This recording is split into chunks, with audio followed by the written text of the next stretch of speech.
Well, welcome everyone. I'm Sally, one of the counselors here at the college, and Ross, a fellow counselor, and we're here to share a great music video with you today that Parfait Bassale has created. And then we also have a couple students with us to talk about that video as well and have some discussion around that. We'll all get to talk more later, but I'll just introduce them quickly of Crystal and Tara. Great to have you both, all of us, have you both as students with us today. We're going to frame it as just enjoying this music video that Parfait has put together for us, and we'd like to share that with all of you right now as well.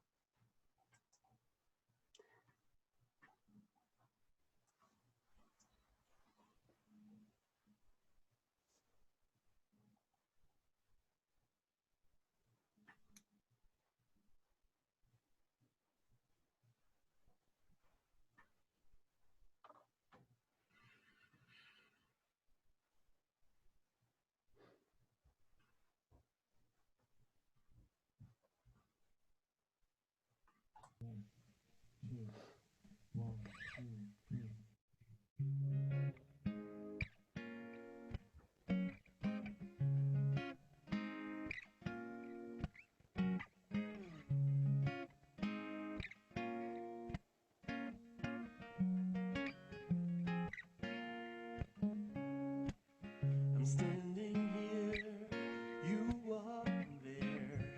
Pride and fear separate us. Can you see the running waters? All these tears between us. You're digging in, your pain is so real.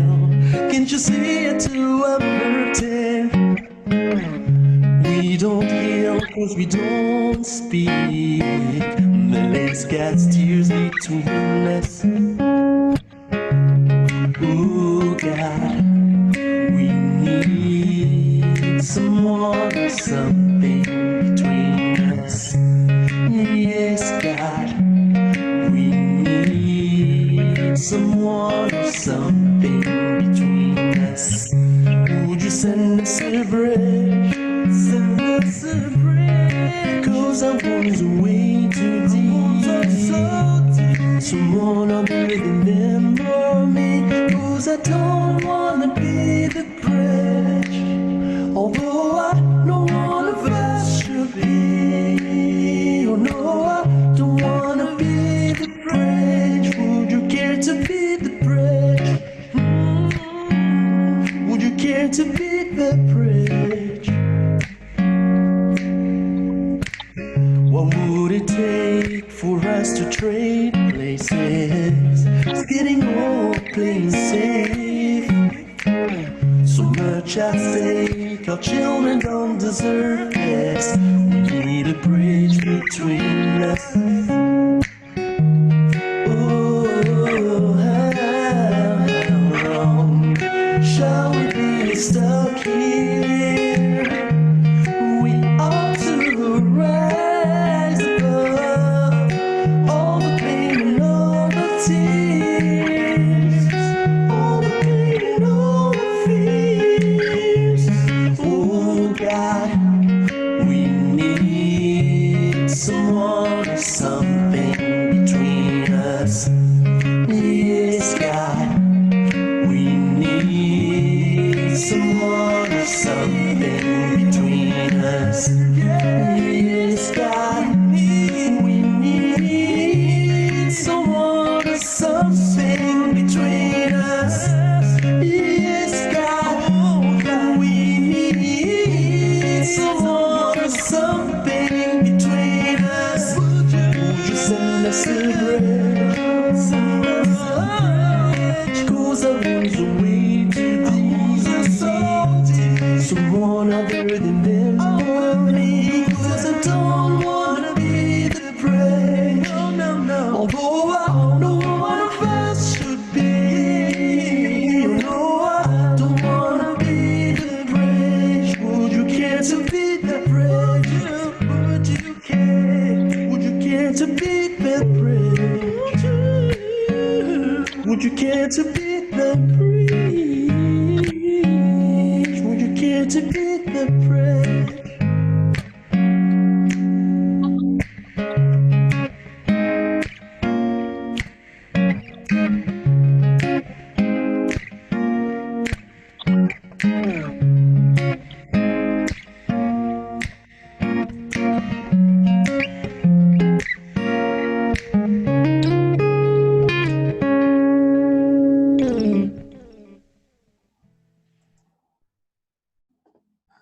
Okay.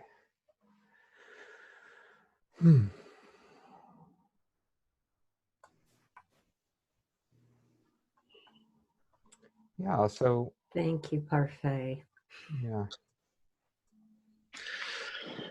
Yeah, and thank you for I guess the opportunity to have this conversation. As I was watching the video again, I'm just trying to take myself back to where I was as I was writing the song. And one of the thoughts that came is just that when there's conflict and we're thinking about racial tensions in our country, there's just this sense of how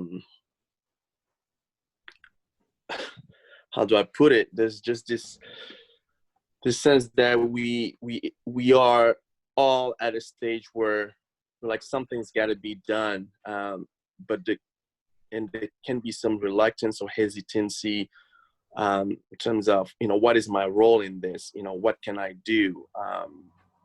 But the song just reminds me that bridge building, realizing or acknowledging the fact that it's going to take relationships to help start making stride towards reconnection. But clearly there's some steps in that because there's deep hurt, there's distrust, there's misunderstanding. And so, but the importance of relationship ultimately. So that's kind of where my mind went back to, how do we work through the hurt? How do we work through the wounds? How do we work through the misunderstandings and the trust piece in order to start reconnecting and building bridges? Yeah. Yeah. Crystal and Tara, is there anything you'd like to say about how watching the video and how it struck you or reactions that you have? I wanted to cry, to be honest. Yeah, the first time, this is the third time I've seen it, and it's the first time I haven't cried. The first two times, yeah. I can definitely relate with everyone there. It was definitely emotional. So yeah, it was good.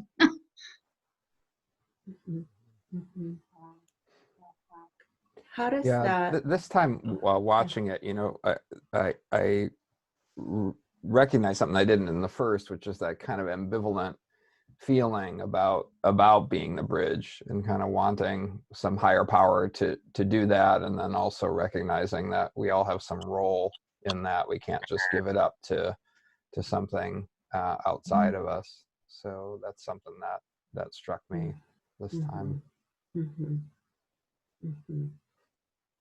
Yeah, the phrase, would you care to be the bridge, was very impactful to me. And the image, the two images, the whole music video is amazing. And the two images that really hit me this time around were the images of that shot of the little children, these beautiful Black children. And then it's a short while later, there's this beautiful Black man who's behind bars. And just that arc for me, that just really hit me, of the risk and the vulnerability that Black and brown children have in this country to grow up and then be that man behind bars. And then thinking about my responsibility as a part of this country and community to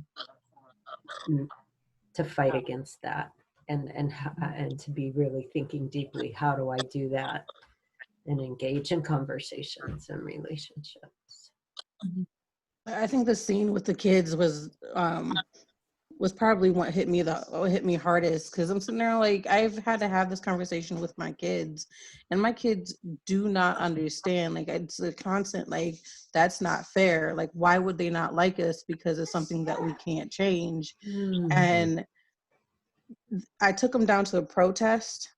I took them to our protest on the 2nd, and my oldest kept looking at the signs and asking like what certain words were meaning, because he was trying to understand it a little bit more. But the impact was so like, he was so confused. It's like, my 12-year-old's confused over why we even have to do it in the first place. Like, why is this happening? And it's heartbreaking, the thought that like, I have to worry about the fact that I was like, we can't stay here very long because something could happen. I'm like, the idea of even taking your kids to it. I was like, and then the idea of my kids leaving out every single day. Yeah, that sense of protecting your children. Yeah, there was I relate to what you were saying there, Tara. You know, as I've been trying to engage my boys, you know, my middle child who's 4, you know, one of the comments that he made was, would something like this happen to me too? Right. And as a parent, obviously the challenge for every Black parent is, how do you maintain that tension between, you want to preserve the innocence and that bubble for them to grow with confidence, but then also you don't want them to be naive of the world we're living in, and you want to equip them so that they can navigate it safely. And that line in the song that says, our children don't deserve this, it just really resonates every time I see my kids. But then also, like, when I think about across the aisle, right, with white kids, they don't deserve this pattern. Nobody deserves this pattern, this dynamic that we have right now, of ongoing systemic racism. It's just not serving any community well, right? And that's why something's got to be done to interrupt that. And yeah, so that's just, when we think about our kids, maybe it helps recenter the conversation about why it is so important. Yeah, because we want a better world for our children. It makes me think about how complicated that can be, and how wounded, you know, people can be. That neighborhood where George Floyd was killed, I've spent actually quite a bit of time there because my uncle used to live there, about, I don't know, quarter mile from where he died. And that Cub Foods my uncle shopped at, that was his grocery store. And I remember a summer years ago, when I lived there with my uncle for the summer, going to Powderhorn Park, which is right in that neighborhood. And so I was running, and then I would stretch. And I remember I saw 2 African-American, young, like teenage African-American kids, boys. And, you know, usually I would try to not make eye contact with these folks, and folks in the neighborhood that I felt like would, they were kind of dressed more as, you could say, like hip hop folks, or, you know, something like that. So I felt like this is a situation where I would normally try to not engage. And then I was really mad at myself for even having that thought. And I refused to myself to continue to do that. I said, I'm going to do what I would normally do, which is to make eye contact and smile and, you know, be friendly. And I did that, and it was perceived as a threat. So the response was really like aggressive, you know, like yelling at me and things like that. And I didn't really know what to do. So I just kind of tried to then go back to avoiding eye contact, but it struck me, I mean, that was an instance where I tried to confront my own kind of prejudice and stereotypes and then reach out, in that way. And just how complicated it is when there's been so much history that, something, it's just hard. It's hard to communicate in a way that we can both understand. I think things can mean things that are not intended, Mm-hmm. Mm-hmm. Yeah. It's I like think something, it's like he says you have to have something that's got to give. It's both sides that have to give. Because this is an ongoing argument I've had with some of my friends, because it's a lack of trust on our side, because there have been so many, it's like historically bad experiences. Yeah. But it struck me because like my middle child asked me, he was like, well, are all white people evil? And I was like, no. I was like, no.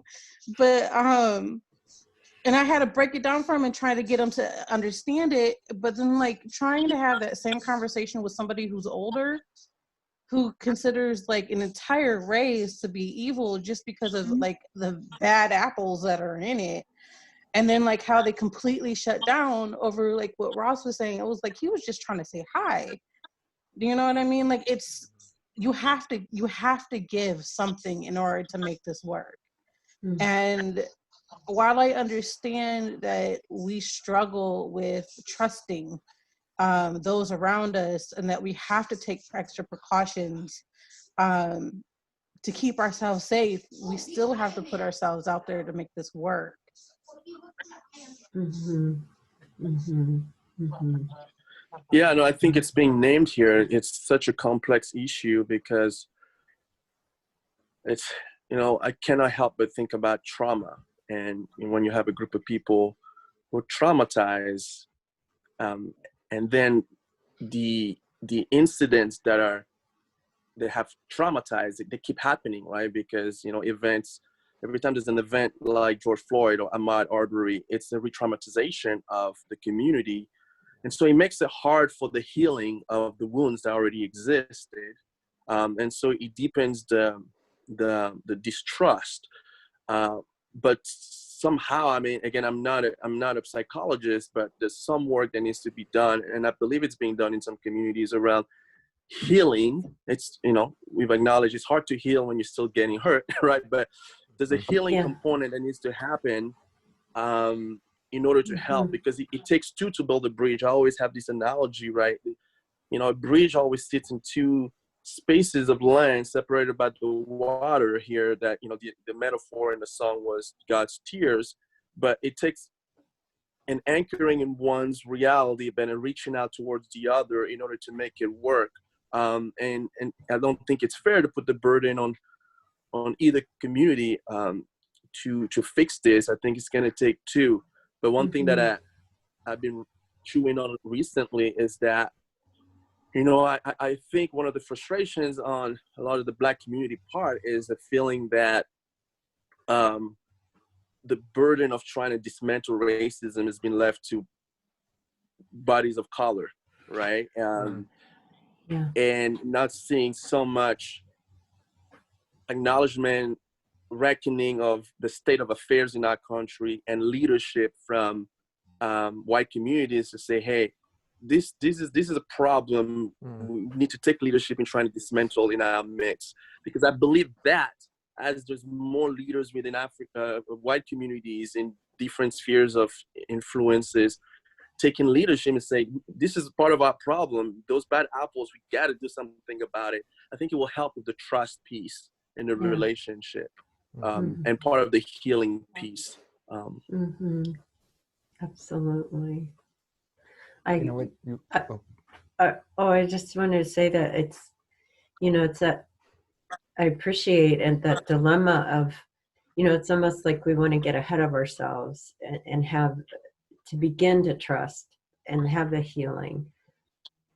But that can't happen without equal policy changes and some dismantling and recognition of the structures that have to be dismantled. Because while I can't have full empathy for somebody in a Black body because I haven't lived that experience, I can empathize with trauma, and that until something's corrected, I can't trust or heal or forgive. It's like the correction has to happen simultaneously. We can't have healing and forgiveness and reckoning if there's not some kind of evidence that the systems are actively changing. You know, it's like, why would I trust that if these systems are still, you know, you want me to trust and heal and be available, but these systems are still here for me to get hurt again. So it's the messiness of both of those things occurring, or the realization that there does have to be systemic change before the healing and reconciliation can occur. You know, South Africa, I had reconciliation after apartheid ended, not before. You know, I don't know if that's a useful analogy, but Yeah, and I think South Africa, if I understand it right, they also had truth before the reconciliation, like much longer than I think anybody well, at least the oppressors wanted, of just a formal truth telling in courts, you know, where you know, people who've been victimized were able to tell the full story, and have those who did the victimizing listen to the full story. Yeah. And I think if I remember right, it lasted maybe years. So, you know, it seems like that's something that has just not happened in our country to the degree it needs to. Yeah, no, those are very good points that I resonate with. And I do think even if they don't happen at a national scale, I think within organizations and our sphere of influences, modeling something like that will be very cathartic. You know, the ability to hear from victims, communities who have been on the receiving end of systemic racism, to hear what the pain points have been, and the possible, and then followed by, you know, people introspecting on what role they may have played in perpetuating those systems, whether consciously or unconsciously, right? And being able to name that and say, you know, I didn't know better, or I didn't realize there was this impact, and being able to name that, process, and then start thinking about, okay, going forward, what am I going to do differently to change, to alter these patterns? I think modeling of something like this, I think, will help with a lot of the healing process, because right now I don't think there's spaces where the voices, the stories are being heard and validated, right? You know, I think we're still in a dynamic where the Black narrative or brown narrative is being told, are you sure? No, that's not racism. Like, you are, you know, it's being dismissed, and that doesn't help with the healing process and the trust process if you don't believe my story of suffering. Yeah. Thank you for that, Parfait. And I have a feeling that we could spend the rest of the day on this Zoom call and talking about this, because it's so important, and there's so many more points and avenues that we could go down. I want to be respectful of people's times and other things that we need to do. And I want to, it seems like that's just a great point to maybe conclude on. It's Parfait speaking to bringing it down to the community level, that regardless of what's happening at a national level, we can start in our communities, the community of our churches, our neighborhoods, our families, our college.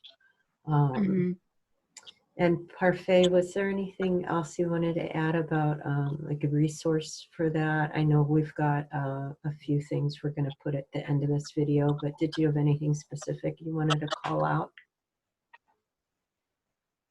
Yeah, no, certainly. Thanks for the opportunity. I know the campus, our college campus, will be engaging in reading a book titled How to Be Anti-Racist. So that's an opportunity to engage in constructive conversation. I personally also host a Zoom forum on Mondays at 8:30 p.m. Where we have conversations. It's called the Ahmad Challenge, where folks who are, to use a better term, they're getting woke or they're awakened to the reality of racial tensions and want to take on a concrete challenge to try to dismantle racism or to have these conversations. They can join in, and we are sojourning together in order to build community and have these tough conversations around these issues. So every Monday, 8:30 p.m., and there will be, we can probably share the email address if you want the link to the Zoom, Yeah. and we'll be happy to have folks join us. Wonderful. Thank you, Parfait. And we'll put that as part of the video as well. And just a reminder to everyone to continue these conversations in your communities and to keep counseling services here at the college in mind for resource and support, a safe place to talk, as well as the Diversity, Equity, and Inclusion Center. And we'll have the links to Parfait's discussion group at the end of the video, and we'll also have a link to the Obama Foundation. That's a great website for tons of resources about how to be the bridge in your community. Thank you, and thank you all for being here today. It's been Thanks, wonderful. everybody. Thank you for letting me Thanks. join. Sarah, Crystal, Thanks, everybody. Parfait, Ross, this is fabulous. Yeah, So appreciate honored you to all. be with all of you. Yeah.